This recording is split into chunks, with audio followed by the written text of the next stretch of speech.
Well, we've just heard one individual's approach to dealing with stress, but I'm joined now by life and executive coach Dina Cramer, who's going to talk us through the various ways stress can manifest within the corporate environments, as well as some tips on how staff and employers can deal with it. Welcome to the studio.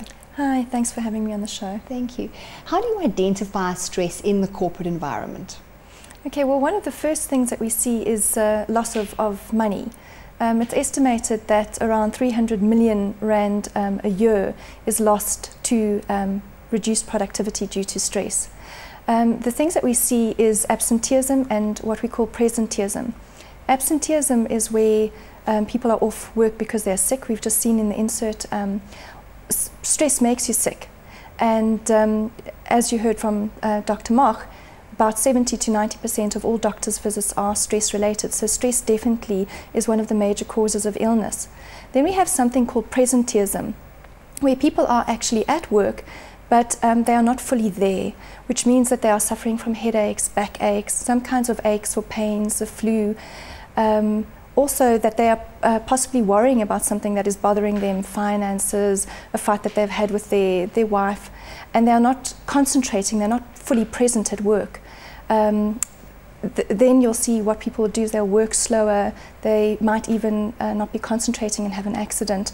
So it costs business quite a lot of money.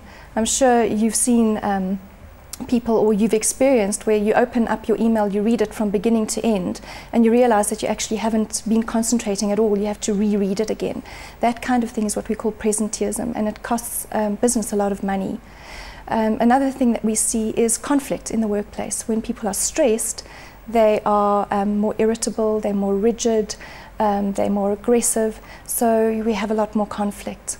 Are there any psychometric evaluations or tests that people can undertake from a corporate perspective to ascertain the level of stress within the organisation? There are definitely a whole lot of different tests that people could do.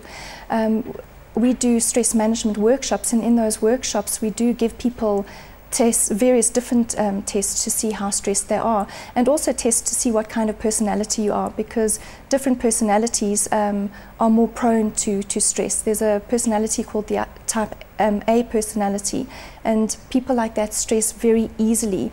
They are very highly strung because they are perfectionists, they want to do well, they're very highly competitive, and they want to control basically all aspects of their environment. So they stress very, very easily. So there's a number of different tests to test stress, yes. So you mentioned there's various types of personalities. Type A, could you just expand a bit more on what we're dealing with in the corporate sector?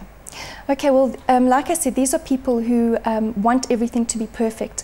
They want to control all aspects of their environment. They're very, very competitive and perfectionistic, so nothing is ever good enough for them. They want things to be done perfectly. When things don't go their way, they start to experience a lot of stress.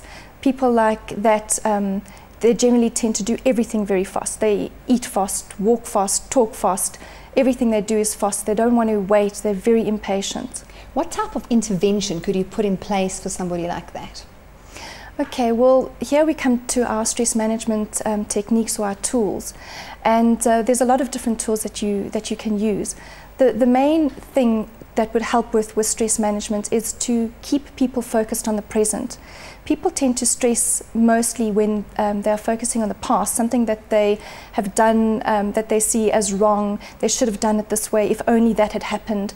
And we spend a lot of time and energy on that. We need to be able to forgive the past, to learn from the past, and focus on the present.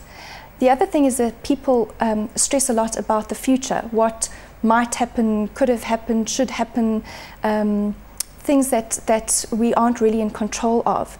And when that happens, we spend a lot of time and energy focusing on that. So the main thing is to be in the present moment.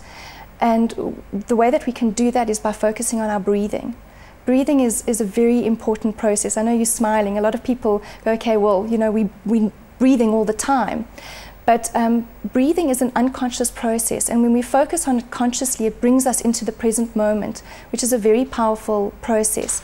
Also, when our breathing is very connected to our emotional state. When we are stressed, when we are angry, we tend to breathe in a very shallow, fast way.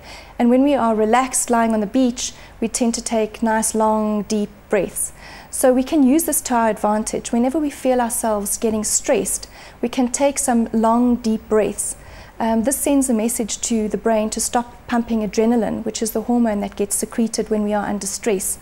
And it also tells the brain that we've got everything under control. So breathing deeply is one of the major things that we can do to help us to reduce our stress, and it's very, very simple and very, very easy to do.